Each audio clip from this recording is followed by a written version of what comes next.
दोस्तों इस वीडियो में मैं बात करने जा रहा हूँ इकोनॉमी के एक ऐसे टॉपिक की जिसका वेटेज बहुत ज़्यादा है और एक ना एक क्वेश्चन तो यूपीएससी में से हर साल आता ही है। मतलब एक क्वेश्चन तो आप मान लो, इस टॉपिक को आपने समझ लिया तो आप करोगे ही सॉल्व। ठीक है, तो ये टॉपिक है डोविश पॉलिसी का, हॉकिश पॉलिसी का, और कैसे जब फेडरल बैंक हमारा डोविश पॉलिसी अप्लाई करता है तो उसका इंडियन मार्केट्स पे क्या फ़र्क पड़ता है। तो दोस्तों देखो, डोविश पॉलिसी और हॉकिश पॉलिसी, ठीक है, दो टाइप की होती हैं। हॉकिश में हम क्या करते हैं, इंटरेस्ट रेट बढ़ा देते हैं, और डोविश में इंटरेस्ट रेट घटा देते हैं। अब इंटरेस्ट रेट घटता है तो हम ज़्यादातर लोग बैंक से पैसा ले लेते हैं। ज़्यादा पैसा लेते हैं तो इकोनॉमी खुलती है, इकोनॉमी ग्रो करती है। तो ऐसी चीज़ें कब अप्लाई होती हैं, डोविश पॉलिसी तब अप्लाई होती है जैसे मान लो कोविड का टाइम था, बहुत बेरोजगारी गरीबी आ गई थी, तो सरकारों ने लोन की दरें सस्ती कर दी थी कि भाई ज़्यादा से ज़्यादा पैसा लो और इकोनॉमी को चलाओ।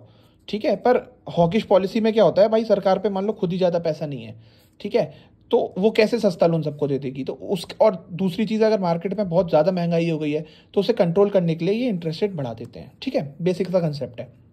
अब बात करते हैं, जब फेडरल बैंक मतलब अमेरिका की बैंक में अगर डोविश पॉलिसी अपनाई तो क्या होता है। तो देखो, अमेरिका की बैंक ने डोविश पॉलिसी अपनाई, इसका सीधा सीधा ये मतलब है कि अमेरिका में लोन सस्ते होंगे, मतलब अमेरिका के लोगों के हाथ में पैसा ज़्यादा होगा।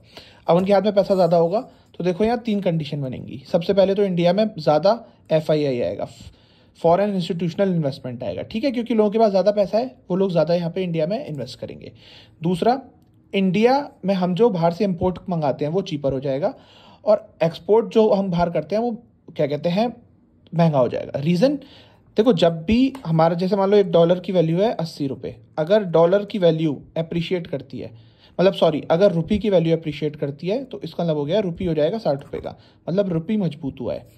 जब रुपी हमारा मजबूत होता है तो उस केस में हमेशा याद रखना, एक्सपोर्ट कम होता है और इम्पोर्ट ज़्यादा होता है। अगर आपको ये सीखना है ऐसा क्यों होता है तो मुझे कमेंट करो, मैं एक इस पर डेडिकेटेड वीडियो बनाऊंगा। ठीक है, तो अब क्योंकि हमारा जब वहाँ बाहर के लोग, फॉरेन इंस्टीट्यूशनल इन्वेस्टर इंडिया में ज़्यादा पैसा डाल रहे हैं तो हमारा रुपी स्ट्रॉन्गर हो रहा है। रुपी स्ट्रॉन्गर होगा तो एक्सपोर्ट कम होगा, इम्पोर्ट ज़्यादा होगा, तो definitely imports will become cheaper. ठीक है, या फिर से कह लो इम्पोर्ट विल बिकम स्ट्रॉन्गर, मतलब इम्पोर्ट हमारे बढ़ जाएंगे। इम्पोर्ट कब बढ़ते हैं भाई, इम्पोर्ट तब बढ़ते हैं जब इम्पोर्ट चीपर होते हैं।